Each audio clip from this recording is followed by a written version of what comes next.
देश के अंदर लोकतंत्र को तोड़ने के लिए तमाम जितनी मर्यादाएं थी सबको भंग कर दी गई। नीतियों को, सिद्धांतों को, संविधान को जिस केस के अंदर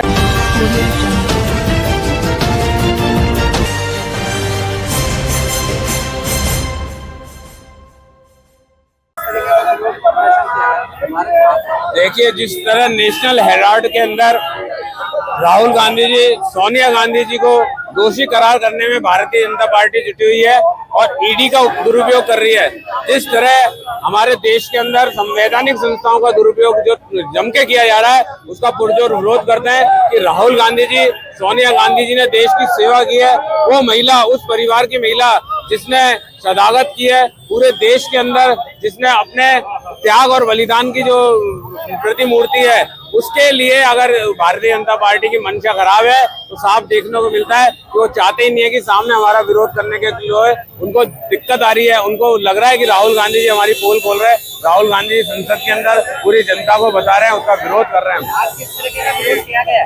तो सेकंड बोल लेना। देश के अंदर लोकतंत्र को तोड़ने के लिए तमाम जितनी मर्यादाएं थी सबको भंग कर दी गई। नीतियों को, सिद्धांतों को, संविधान को जिस केस के अंदर एफआईआर दे दी जाती हो, जिस केस के अंदर 1 रुपए का लेन देन नहीं होता हो, जिस केस के अंदर 1 रुपए का आने का दो पार्टियों का कोई ट्रांजेक्शन नहीं हो, उस पर ईडी द्वारा चार्ज फ्रेम किया जाता हो। ये दुर्भाग्य इससे बड़ी नहीं हो सकता है कि इस देश के अंदर 3 साल पहले आप सुनवाई करते हो, एफआईआर देते हो, फिर राजनीतिक दबाव के रूप के अंदर ये जो कार्रवाई करते हो, ये देश संविधान से चलेगा। और मोदी जी ने 2014 के बाद के अंदर जितनी भी कार्रवाई की है 122 लोगों के ऊपर, उस 122 लोगों में 99% कांग्रेस के लोग हैं। जब उनका हेमंत बसवा जिसके पर कार्रवाई होती है, अजीत पवार जिस पे कार्रवाई होती है, जब इनके बीजेपी के तमाम नेता में कार्रवाई होती है तो वो बीजेपी ज्वाइन करते हैं तो कार्रवाई से मुक्त हो जाते हैं।